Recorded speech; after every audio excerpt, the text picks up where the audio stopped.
This dude had 400 assists in high school, right? Yeah. 400. Yeah. You either had eyes behind your head or some bad team defenses you were going against.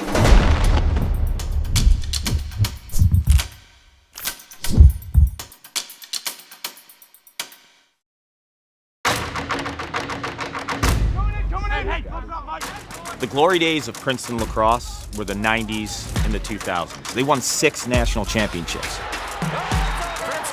And every championship team had that game-changing attackman. Here's Kevin Lowe. Whether it was Kevin Lowe or Jesse Hubbard. Freshman Jesse Hubbard scores. John Hess and Ryan Boyle. Princeton finally has that guy again in Michael Sowers. From a sheer speed standpoint, this kid is the biggest matchup problem in college lacrosse. Come on, that's on block!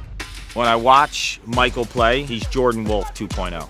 Smaller, elite speed, underappreciated strength type guys that own goal line extended. Talk to him, John! Watch pick, watch pick! Ivy League lacrosse is back. Yale won it last year. Cornell went to the Final 8. Princeton has Michael Sowers. Why can't they be in the mix? Bring it in real quick, bring it in, let's go. Focus for the day is what? Game mindset and discipline, okay? Start thinking, flipping the switch, dialing in. This is a game week, okay? You're building up to a crescendo at the end right there. Start building that way. Discipline goes back to, as you repeat a handful of focuses of the day, do what you're supposed to do, when you're supposed to do it, how you're supposed to do it, and then do it that way every freaking time. Good? All right, here we go. Chaos. So Michael Sowers, you know, he's such a talent when he came here, but make no mistake about it, there's always the transition from high school lacrosse to college. Where have you seen him get better from the first day he was on campus to right now? I think in high school, when he was beating defensemen, he would beat them so clean that he would come around the cage and have all the time in the world to finish. I think that, you know, it wasn't until we watched extensive film of him through his first couple weeks that he wasn't finishing the ball that well. Coach March, a credit to him and our offensive coordinator, did a ton of work with him just about shooting with different leverages and different points of contact. So he's become much more of a threat as he's coming up around the cage in terms of how he shoots and how to use the defensive pressure is really where he's grown. When did you realize you could hand the keys to this offense to Michael?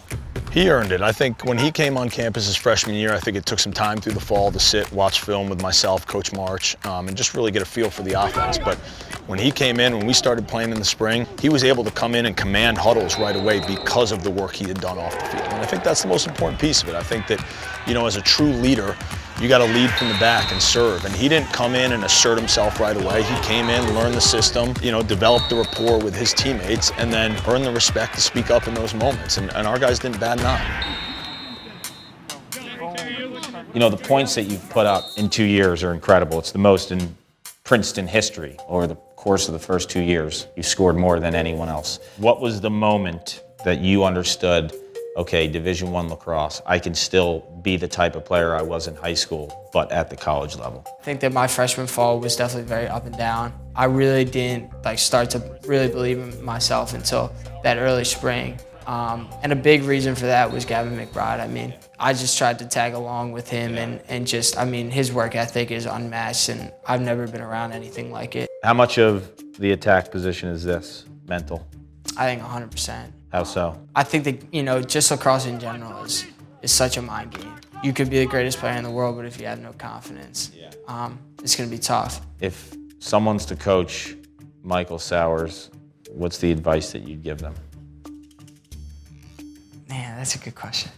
For me as a player, you know, I like to be creative. I like to try different things. I think that it's because of Coach Mads that I've had a lot of success and I've gained a lot of confidence. But I think that, you know, for systems that have been more strict in the past that I played in, you know, I struggled more in those just because there's not as much freedom. Score on his own, this time tries for the assist! And the alley-oop to Michael Sowers. Barring a dramatic decrease in production, that record's going down. He's given 91 career assists. There's the feed, there's the record. Michael Sowers, Princeton record. Sowers off the spin, and it's 3-0. Scoreless here, Sowers turning the corner, going left-handed and given point number 80. You know, so much of what you do is speed. It's predicated on speed. Where do you feel like you have the most opportunities to open it up? Definitely from these corners. Like sometimes I like to come out here And out here, really all it is a foot race. So when a defender decides, okay, I'm gonna take Sowers' speed away, I'm gonna get into him, how do you counter that? So what I'm gonna do is, if he's taking my space away, I'm gonna create my own space by getting physical. So as you come out, boom, I'm gonna attack your top end, boom, and I'm gonna bounce. And now we're running the same way it would be if I had my space to begin with. Gotcha. Yo, his half speed is real speed. You gotta take it easy on these 43-year-old hamstrings. When a defender that is stronger than you decides to get really like meatheadish at this area, and he's banging and banging and banging, what's your counter there? So I'm here, boom, I'm into him, I'm popping, boom, and now I'm coming topside. That's great. Steve Nash. Steve Nash, why is that Steve Nash? Steve Nash used to be coming here, boom, he would pop, show hips, and then he would re-attack. So I saw the Steve Nash, what else you got? So, how about a wide receiver in football? Yeah, I mean, it's the same thing, like the two-step juke, it's the same thing as a split dodge. If you're taking away my left, I'm gonna jab at you once, boom, I'm gonna jab hard away, and I'm coming back underneath. Gotcha. So I'm here, it's a two-step, I'm here, boom, boom, and I'm coming. Yeah, that's ridiculously quick. How would you say your mid-range game is as a shooter? It's definitely something I could work on. What have you been doing to work on it? Just trying to take as many shots as I can in practice. I think that, like, let me see it. As an attackman, you kind of get this shot maybe once a game, twice a game. So I'm here, I'm gonna try and buy spot, boom, and I'm just shooting that thing low. You lefty or righty? I'm a righty. When I see that first shot, I had to ask you that question. Yeah. The second shot, not so much. I feel like if you can be a dangerous shooter from, say, 10, and you can sell the outside shot in upfield, it will increase all of your downfield dodging. So when you catch that ball, I think that you need to have your feet and your hips upfield and then jab step hard to go lefty on the run. Yeah, no one's gonna stop that. Yeah, the one thing I would love for you to do is have your hips and your feet upfield as much as you can, because then the defender's going to come at you here, and that's going to give you more room on the split. Yeah. So they're thinking outside shot here, bam, done. That's a goal every time. I look at you as the biggest matchup problem speed-wise since Jordan Wolf. I want to see it full speed.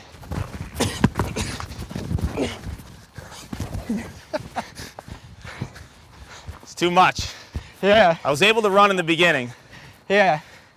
I was dancing. Don't dance. How important is it for you to associate your name as an individual that can add to those banners outside? For me, I mean, as an individual, not too much. I mean, I think that one of the best parts about those banners out there is you look at it and it's just a 92 team. It's just a 96 team, the 97 team. I mean, you remember the names from that team, but at the end of the day, I mean, it just says the year of that team. Freshman year, sophomore year, statistically was off the charts individually, but the team didn't get to the tournament. What was that like for you? You know, it's really tough. I mean, all the statistical stuff is great, the individual stuff, I mean, it's cool, but at this point, you know, my career and the last 2 years, I mean, my #1 goal has always been help this team in whatever way I can get to the tournament and win an Ivy League championship.